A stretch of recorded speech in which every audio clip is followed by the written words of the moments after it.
When they turn 18, the protection automatically stops at that point. And the parent can decide to say, no, my 16-year-old is capable, or my 17-year-old. But we know their age as they go through because we have their birth date, so it automatically. And if you think about it as movie ratings, when the kid's 7, we're making it a G-protected world. And then it becomes a PG world. And then it becomes an R-rated world. And then once they turn 18, they're on their own. So are you endorsed by the church?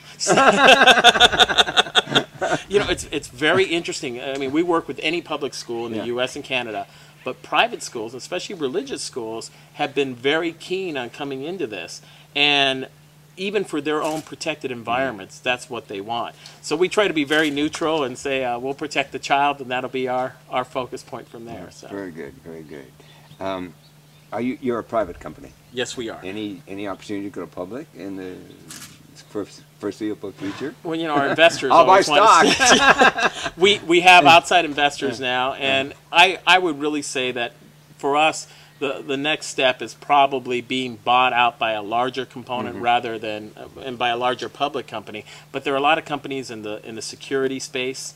We don't want to be acquired by a website because then it precludes it from, you know, for example, if a Google type website were to buy us, then it might preclude Yahoo or the other search engines from wanting to play. But there are a lot of neutral companies in the security space that we are a good fit for because right now they don't have really a lot of good ways to protect children. Have you been approached by Microsoft?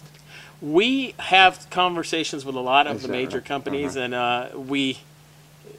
those are progressing nicely, but obviously until everybody signs, we can't say anything, nor would we. But I think every major player in this space, and I credit that, by the way, with the Attorneys General, and with this there's a task force called the Internet Security Technology Task Force that really has been bringing all the major players in to talk about this. Every single one of those major players has contacted us and is in communications with us today. You got this great idea for this company. Do you have any personal experience with anybody having any problem with the child on the web? I didn't have any personal experience with it, but since we started this company, it really has. We've been starting to get stories. In fact, we had a story that came out not too long ago, and there were there was two sides to the story. One side saying, "Hey, kids should be free to be able to do this and go from there," and then the parents' perspective of saying we want to be able to protect our children and do what you have. And we were going back and forth, and during those conversations, we got an email to our website from a child that said, I was predated upon. And he said, and it was somebody that I met online and that I trusted and that the relationship happened over a period of time. And then it became very ugly. And he said, for me, it not only had serious implications in me and my family, but every time I get on the computer, I don't feel safe anymore. So those kind of stories are anecdotally for us make a big difference. And again, predation online is very much like predation offline. It's a very small percentage. But why even create the environment if we can let children do what they want to do without having to face that fear? Here you have somebody now who's a young adult and still feels hampered when he goes onto the internet because it brings back some very bad memories. Is there any way of expanding this to child pornography? Well, in fact, we have been talking to, and I always hesitate to say we've been talking to the pornography companies, but really, and it's where all of it now. And we have what we call reverse protection with them. They're very motivated not to have children view their sites. Number one, they're not going to buy anything. Number two, it causes them some legal problems. So what we're trying to set up with them now, we're in conversations with them now, is that sites will recognize that we're sending the eGuardian ID, understand that it's a child, and immediately stop the drawing of the page. So by doing that, a child going out to a porn site wouldn't even see the home page load. They'd simply see the logo from eGuardian letting them know this is not a safe place for children to be. And I think that's a positive move for the adult industry to do, and I think it's very positive for parents because some of these public sites, even when you land on the home page, there's stuff in there that I wouldn't recognize, much less the child. Now, you have great ideas. Any other companies you want to talk about? Obviously, you're very intuitive about what the public needs.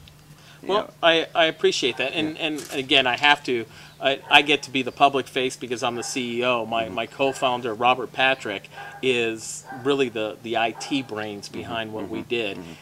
I get to imagine some of the ideas, and he and I work very well close. He comes up with an idea, I come up with an idea, I get the marketing in, he gets the technology in. I think that kind of partnership of technology and marketing and understanding what people want is going to be a partnership that I hope will last far into the future, and we'll be coming up with a lot of other ideas. I mean, we're already working on ideas with the iPhone of some new applications for there. How do you market your solution? We market, number one, through schools. We're a big component of what we do is to raise money for schools. Schools are verifying the information. It takes them a minute to do it, but schools are busy to begin with. So we pay schools for being able to do that, and it's a really good way to raise money for them.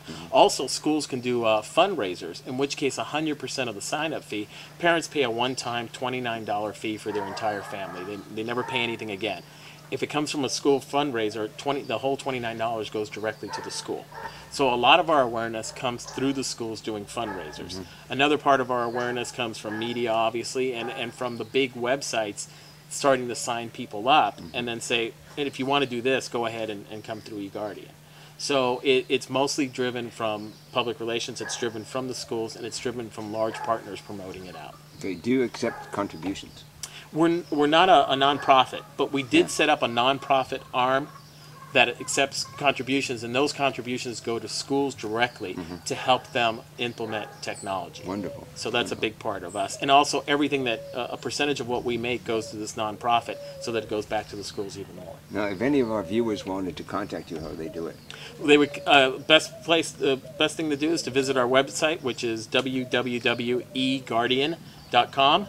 And they can visit us from there. They can have contact with any of the officers, with any of us. If you're a school and you want to find out how to do that, you can contact us through there. Or you can call our toll-free number, which if I knew by heart, it's 877-eGuardian1. Okay. So repeat that. It's 877-eGuard, EGUARD1, okay. The numeral 1. Okay. Now, is your service available only to the U.S. or is it worldwide? Today we're U.S. and Canada. Yeah. We are expanding into the U.K. and we hope to, by the end of 2009, be throughout the entire European continent. So. Wow. Wow. Is there anything else you want to add? No, I mean, it's great to be able to be in a forum like this where we could talk about that, and that really for us, the main thing here is the parent gets to make the choice. If the parent wants to protect their children and wants them to go out, they can go through us. If they feel that there's other issues that they don't need to do this, we don't impugn upon that at all. And I think it's a great thing, and it's a great thing for schools. Well, I think you're doing a wonderful thing. You know, if there were more social consciousness, more social awareness, I think we wouldn't have these problems. You know, so more power to you. You know, more power to you. And one last thing, if I may, Sure. For us, we just also figured, and I mean this might sound moralizing, but I think we're one of the first generations that isn't turning the world over to their children in a better state than when we found it in.